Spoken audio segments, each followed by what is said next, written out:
Sentral Berita. Kita kali ini berada di kota Surabaya. Di daerah Surabaya terdapat situs ataupun peninggalan-peninggalan sejarah di era zamannya, yaitu zaman kerajaan. Kali ini kita berada di makam Sawung Galing. Kita akan kupas tuntas seperti apa sejarah Sawung Galing. Sekilas jejak sang legenda. Sawung Galing bukan sekedar nama kelurahan di Surabaya. Menurut cerita yang berkembang di masyarakat, Sawung Galing adalah seorang adipati. Kini dikenal dengan istilah wali kota, yang jujur, gagah, dan berani.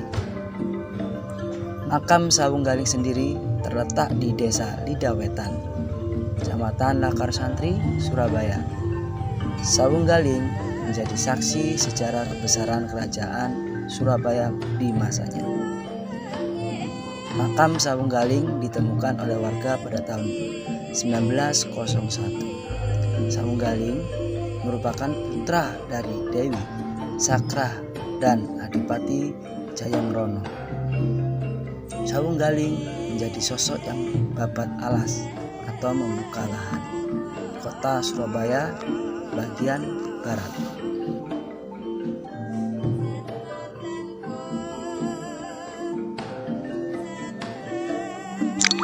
Den Bagus Joko Berat atau Raden Sawung Galing. Orang menyebut ada Den Bagus, ada Den Galing, ada si kecilnya Joko Berat. Joko Berat ini perkawinan antara Tumenggung Jayamrono ketiga. Tumenggung Jayamrono ketiga itu terah dari Mojopahit dan Mataram. Mojopahit dan Mataram. Jadi kalau silang darahnya Joko Berat itu dari Mataram, Belambangan, Mojopahit. Ini di Candi Patine. Nah, maksudnya itu digoleki patine.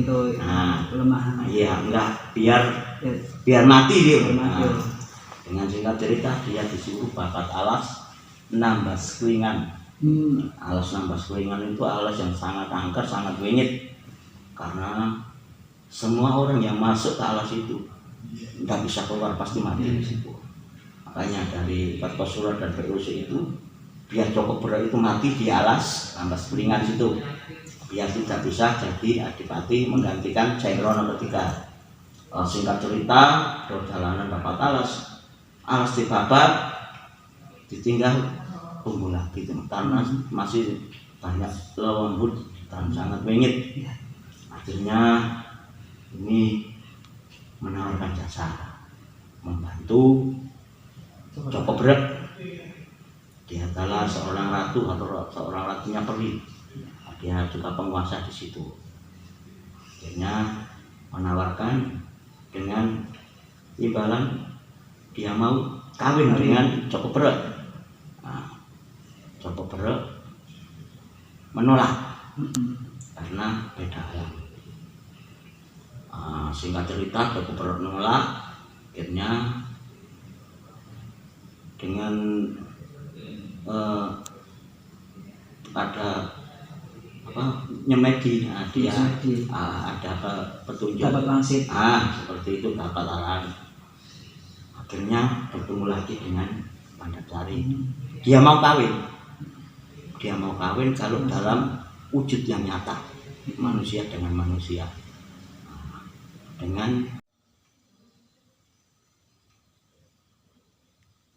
Saya di sini dipanggil Cak Mul, pengurus paguyuban Sawung Galing yang selama ini berharap konotasi terhadap Eyang Sawung Galing ini yang selama ini banyak dianggap sebagai orang sebagai yang suka adu ayam, satu ayam. Ini yang ingin kami luruskan bahwa tidak seperti itu. Ya, itu kan cerita lugu. Itu terjadi karena Den Bagus Joko Berat ini pada saat kecil itu kan ditinggal sama bapaknya sejak dalam kandungan. Akhirnya begitu lahir dianggap sebagai anak yang tidak ada bapaknya, lampuan, akhirnya agak dikucilkan sama teman-teman. Disitulah ibunya Ayu Dewi Sangkra memohon kepada seorang nenek tua yang tinggal di Balas di Alas Rawawiyung ya. Sekarang itu tempatnya di Balas ya. Itu kebetulan nenek itu memelihara ayam dan ayamnya sedang mengerang. Jadi memohon kepada si nenek tua itu nanti kalau menetas atau anaknya dikasih. Dan setelah menetas anaknya dikasih satu yang jantan yang akhirnya diberi nama Bakon. Ya inilah karena dikucilkan akhirnya kemanapun Joko pergi selalu ditemani oleh ayam jagung, bukan karena dia senang adu jagung. Ini kami luruskan.